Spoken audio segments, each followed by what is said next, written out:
Left Behind. One evening, as the sun was beginning to set, James was pulling a goods train along the main line. He was making excellent time, and the trucks were behaving well. He felt most proud of himself. Ahead, the line curved past a field. James knew that field well. It was the same one where he'd crashed on his first day. "Oh, to be young and foolish," he chuckled. "You'd never catch me coming off the rails now. Trucks don't dare give me trouble." Of course, he'd spoken too soon. The trucks had overheard. "We've plenty of trouble to give," they chuckled, banging their buffers. "Smarten up back there," barked James, bumping them in return. That did the trick. An old coupling broke. The last 3 trucks and the brake van came loose. James felt a jolt, but assumed it was another bump from the trucks, and carried on. The guard braked the trucks to a halt, then got down from the van. He saw James speeding off down the line. "Oh, for pity's sake," he grumbled. He walked back to the last signal box, putting detonators on the rails as he went. The trucks, meanwhile, were delighted.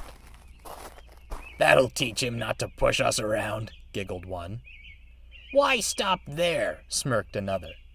"He said we don't give him trouble, but we gave it. He said he'd never come off the rails. Let's prove him wrong." "Wouldn't do that if I were you." Sat in the field nearby were more trucks. They were old and filthy, with rotting wood and rust all over. They lay broken and crooked amongst the dirt. "How'd you get there?" asked James's trucks. "Did the very thing you were scheming up," said an old truck. "That James was naive. Let him think he had us under control, then struck. Poor fella's brake blocks caught fire, and we took care of the rest." "Lovely crash it was," cackled an old truck, and the rest laughed hoarsely. "The cranes came," continued the first truck. "They took away our friends who were still on the rails, then rescued James. We were sure we'd be next." It paused dramatically. "Then the crane arms came to rest on the flatbeds, and an engine took them away. They weren't going to rescue us." But, stammered one of James's trucks, "we're indispensable.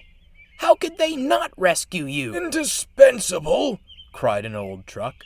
"Listen, young'un, the workshops build hundreds of you in the time it takes to fix one steam engine. Why bother with us? Too much effort when they could just make a new truck and be done with it." "So, if we crash," stammered James's trucks, "we'll be—" "Just like us," wheezed an old truck. "I'll never feel rails under my wheels again. If I've even got wheels left. Been buried in earth so long, who knows if they're still there." The old trucks laughed like hyenas. It sent chills through the frames of James's trucks. They were speechless. A whistle cut through the laughter. James had been flagged down at the station and sent back to retrieve the trucks. "Silly things," he grumbled, bumping them hard. "You could have caused an accident." We're sorry, James," they quivered. James was quite taken aback. The guard fastened the coupling, and he puffed off without another word. His trucks looked back at the field and shuddered as they were pulled away. The old trucks fell silent, watching the train disappear on the horizon. They hoped the young ones heeded their words and wouldn't make the same mistake they had.